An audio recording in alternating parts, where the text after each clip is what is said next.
راج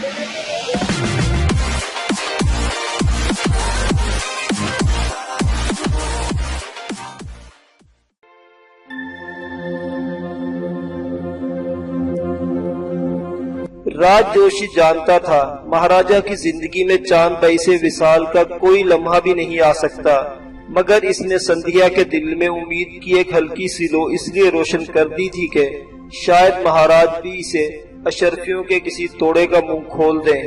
مرہٹا لشکر پر کامیاب چھاپا مارنے کے بعد نامدار خان نے پنڈارا لشکرگاہ کے خیمے اکھاڑنے اور ریاست کی واپسی کی طرف دیر نہیں لگائی، وہیں سے ایک قاصد بھوپال روانہ کر دیا۔ شہزادی کو مرہٹے کی بدعہدی، فریب دہی اور نواب کی گرفتاری کی اطلاع دینے کے ساتھ یہ درخواست بھی کی تھی کہ بہادر کو فوراً ریاست میں بھیج دیا جائے۔ بہادر نواب کریم خان کا جوان سال اور ہمت جواں بیٹا تھا، جو بھوپال میں تعلیم و تربیت حاصل کر رہا تھا۔ نام تو کچھ اور تھا، لیکن اپنی دلیری، شجاعت اور چھاپا مار جنگ میں جو پنڈاروں کا سب سے کامیاب حربہ تھا، بہادر کے نام سے مشہور ہو گیا تھا۔ اب اصل نام تو لوگوں کو ذہن سے محو ہو گیا، مگر بہادر کا لقب نام کے طور پر مقبول تھا۔ اسے بلانے کا مقصد یہ تھا کہ وہی چچا کا وارث اور اس کی عدم موجودگی میں ریاست پر حکمرانی کا حق و اختیار رکھتا تھا۔ پنڈاروں نے اپنے زور و بازو سے چھوٹی سی جو ریاست قائم کر لی تھی، اس کی حفاظت اور بقا کا مسئلہ سب سے اہم تھا۔ نامدار خان کی عقل مندی نے پنڈاروں کو بکھرنے نہیں دیا۔ ریاست لوٹتے ہی مہاراجہ سندھیا کے خلاف انتقام کا نعرہ بلند کیا۔ روہیلے، جاٹ، میو، بھیل سبھی نے مہاراجہ کی بدعہدی پر لعنت پڑی۔ قتل ہونے والے پنڈارا سرداروں کے بھائیوں، بیٹوں اور عزیزوں نے قسم کھائی کہ مرہٹوں سے انتقام لیے بغیر چین سے نہیں بیٹھیں گے۔ تیسرے روز بہادر بھی پنڈاروں کا ایک دستہ کے ہمراہ پہنچ گیا۔ نامدار خان نے اس کا شاہانہ استقبال کیا۔ بہادر نے بھوپال میں ایک فرانسیسی کمانڈر سے فنون سپاہ گری کی تربیت حاصل کی تھی۔ نئے عزم اور جواں ارادہ لے کر آیا تھا۔ کئی روز تک صلاح و مشورے ہوتے رہے۔ آخر اس بات پر فیصلہ ہوا کہ براہ راست گوالیار پر حملہ کیا جائے۔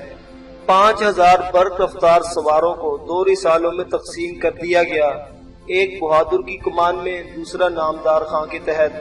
پھر ایک رات اس لشکر نے چپ چاپ کوچ کیا اور چیتوں کی طرح جنگلوں کے درمیان راستہ بناتے، دن کو ٹھہرتے، رات کو سفر کرتے، جھانسی کو مشرق کی سمت چھوڑتے اور سیدھے گوالیار کی سمت بڑھے۔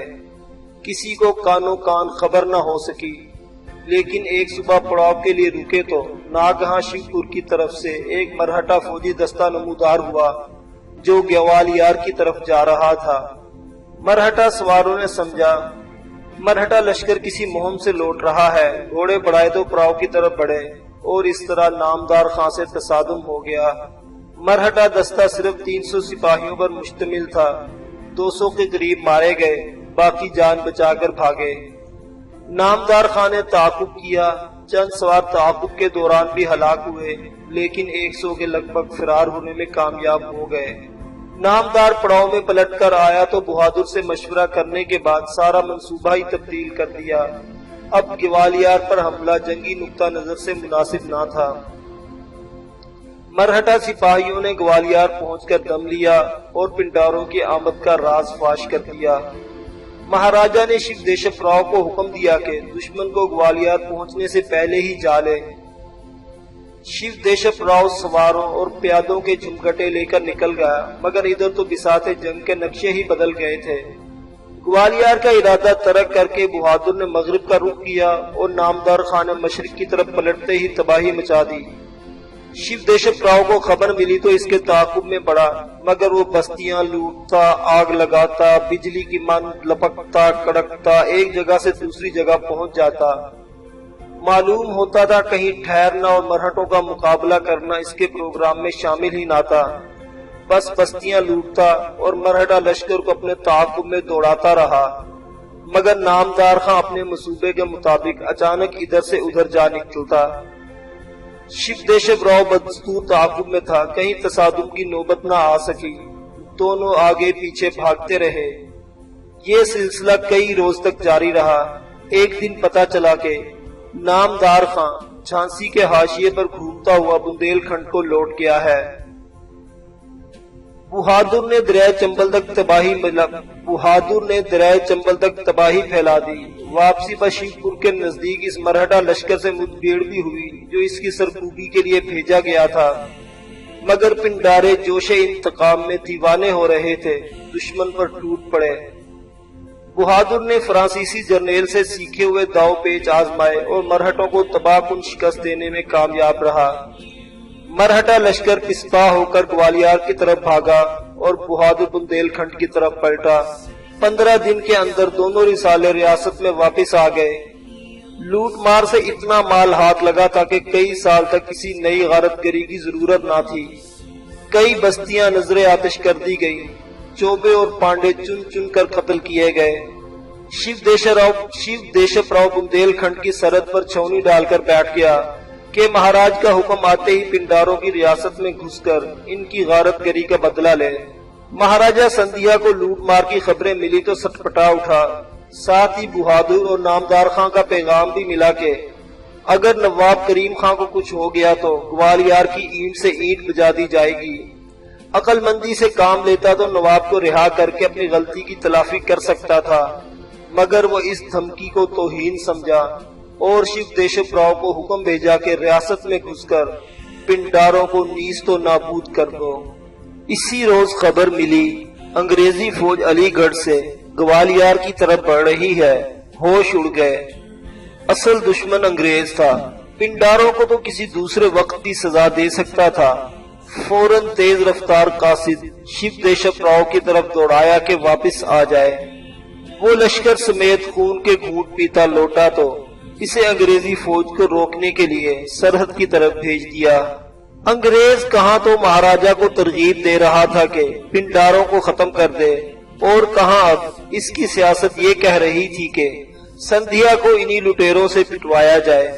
1 سال کے عرصہ میں بہادر اور نامدار خان 3 مرتبہ مرہٹا علاقوں میں لوٹ مار مچا کر نکل گئے، مگر جو ہی مرہٹا لشکر بندیل کھنڈ کی طرف رخ کرتے، ایک طرف لکھنؤ اور دوسری طرف علی گڑھ سے انگریز فوج کی نقل و حرکت شروع ہو جاتی۔ مہاراجہ پنڈاروں پر حملہ کا ارادہ ملتوی کر کے اپنی سلطنت کی حفاظت میں مصروف ہو جاتا۔ انگریزی خطرہ کے علاوہ مرہٹا حریف جسونت راؤ ہولکر کا دھڑکا الگ جی کا زیاں بن گیا تھا۔ بندیل کھنڈ کے جنگلوں میں ایک طرف نواب چیتو کی ریاست نمار اور دوسری طرف کریم خان کی چھوٹی سی آزاد ریاست کے علاوہ پنڈاروں کی بیشتر آبادیاں اسی علاقے میں واقع تھی، جو شمال کی جانب سے سندھیا کی سلطنت گوالیار اور جنوب مغرب کی طرف مہاراجہ جسونت راؤ ہولکر کی سلطنت اندور سے ملتا تھا۔ مغرب میں کوٹا، ادے پور، لاشکر اور مشرق میں جھانسی، بھوپال، رتلام اور ساگر کی ریاستوں کا جال پھیلا تھا۔ سندھیا کی بے ترتیبی نے پنڈاروں کو اپنا دشمن بنا لیا، جبکہ ہولکر ان کی دوستی کا دم بھرتا تھا۔ سندھیا شاہی پنڈارے گوالیار سے اپنا تعلق توڑ چکے، مگر ہولکر شاہی پنڈارے ابھی تک اندور سے دوستی کا پیوند رکھتے تھے۔ ان حالات میں جب نواب کریم خان روہیلا گوالیار کی جیل میں قید تھا اور بہادر و نامدار خان کے پنڈارے سندھیا کے سرحدی علاقوں کو بار بار تاخت و تاراج کرنے میں مصروف تھے، مہاراجہ کے سارے حریف اس کے ساتھ چوہے بلی کا کھیل کھیلتے نظر آتے۔ تجربہ کار سیاستدان کی طرح سندھیا کی نظریں چاروں طرف لگی تھی۔ ہولکر کی بجائے ستارہ، شولاپور اور ناگپور کی مرہٹا ریاستوں پر اس کی گرفت مضبوط تھی۔ انگریز کے ساتھ نمٹنے کے لیے بھی اس کا ذہن لومڑی کی مانند نت نئے خاکے بنتا رہتا تھا، مگر کریم خان کو گرفتار کر کے جس مصیبت میں مبتلا ہو گیا تھا، اس نے زندگی بھر کے تجربات کو ملیا میٹ کر دیا۔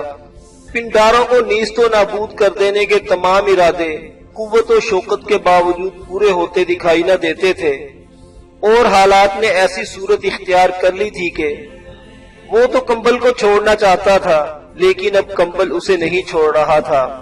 سندھیا نے 1 سال کے عرصہ میں دوسری بار اپنے قیدی سے ملاقات کی اور اس کے سامنے تجویز پیش کی، اگر پنڈارے سلطنت گوالیار سے وفاداری کی ضمانت دے دیں اور نواب اپنے بھتیجے کو یرغمال کے طور پر مہاراجہ کی تولیت میں دینے پر راضی ہو تو اسے رہا کر دیا جائے گا، لیکن کریم خان نے یہ پیشکش پائے استحصار سے ٹھکرا دی۔ بڑے گستاخانہ لہجے میں جواب دیا، مہاراجہ سندھیا، جو حکمران طاقتور ہونے کے باوجود دوسروں سے فریب کرتا اور اپنے میزبان کو گھر بلا کے دھوکے سے زنجیر پہنا دیتا ہے، اس کی کسی بات پر اعتبار نہیں کیا جا سکتا۔ سندھیا اس گستاخی پر تل ملا اٹھا، مگر غصہ ضبط کر کے سیاست کی زبان میں بولا، تمہیں اپنی ریاست کی آزادی سب سے عزیز ہے، اور ہم آزادی و حکمرانی کی سند دے کر تمہاری یہ خواہش پوری کر سکتے ہیں۔ آزادی مانگنے سے کبھی نہیں ملتی، صرف قوت بازو سے حاصل کی جاتی ہے۔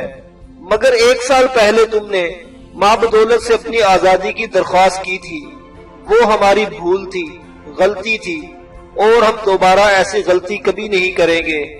تو تم ہم سے لڑنا چاہتے ہو، لڑائی آپ نے چھیڑی ہے مہاراج، اور جب تک اس کا فیصلہ نہیں ہوگا نہ آپ کو چین آئے گا نہ ہمیں۔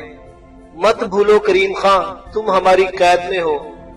آپ بھی یاد رکھیں، زنجیر بہادروں کا زیور ہے، اور جب کٹتی ہے تو زمانہ اس کی جھنکار سے گونج اٹھتا ہے۔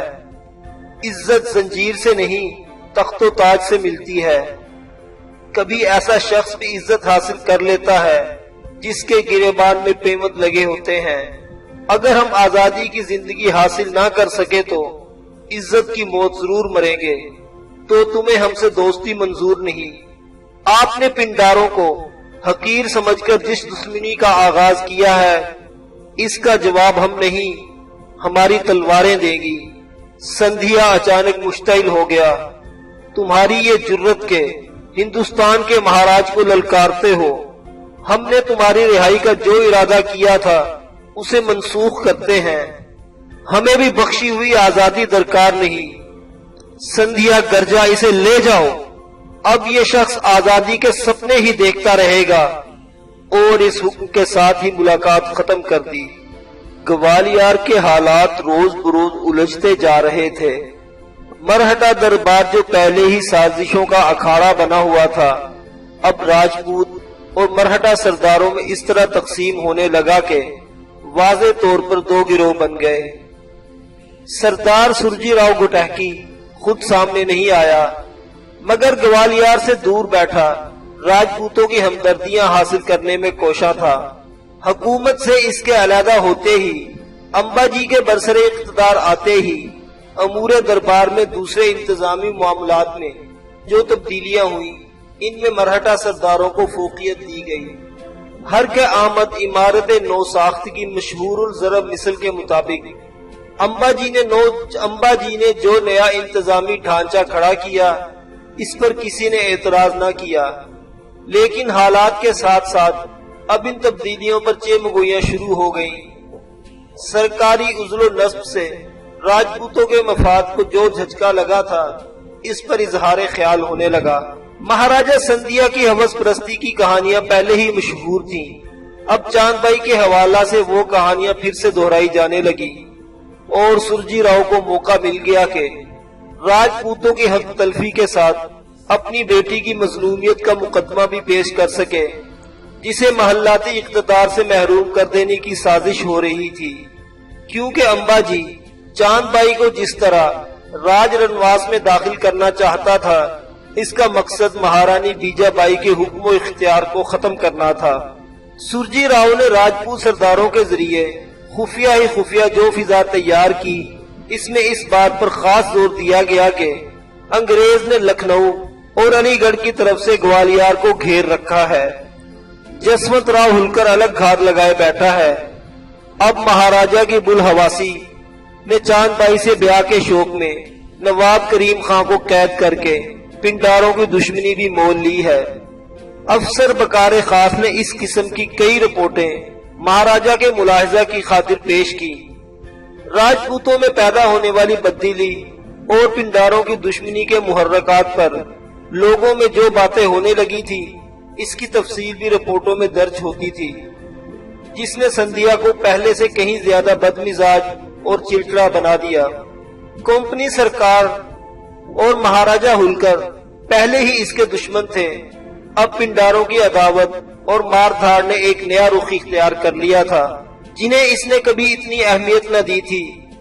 لیکن یہ بھی قسمت کا عجیب و غریب کھیل تھا کہ دولت راؤ سندھیا جیسا زبردست حکمران پنڈاروں کی گوشمالی پر بھی قادر نہ رہا تھا، کیونکہ جو ہی وہ ان کے خلاف فوج کشی کا ارادہ کرتا، ایک طرف انگریزی اور دوسری طرف ہولکری فوجیں حرکت میں آ جاتی۔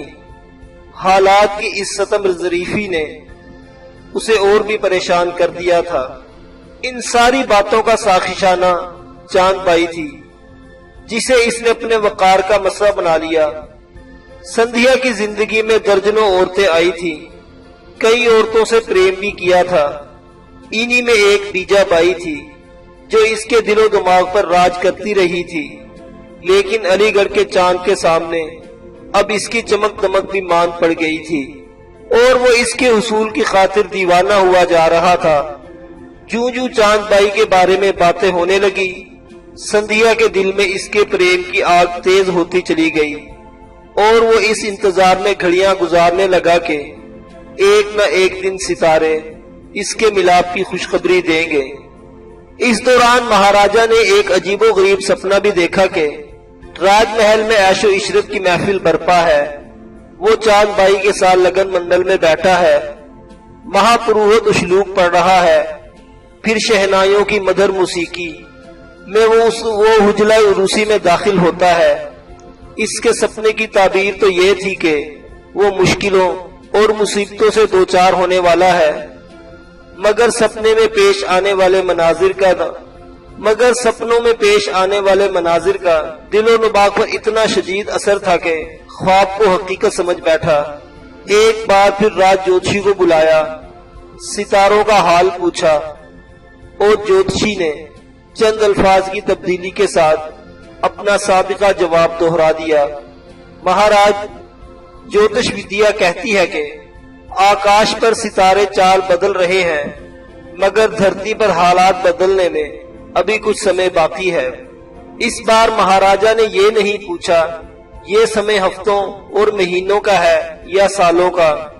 سپنے کی کیفیت میں کھو کر جیسے برسوں کا انتظار بھی گراں نہ رہا، اور اسی خیال میں مگن تھا کہ لگن ضرور ہوگا۔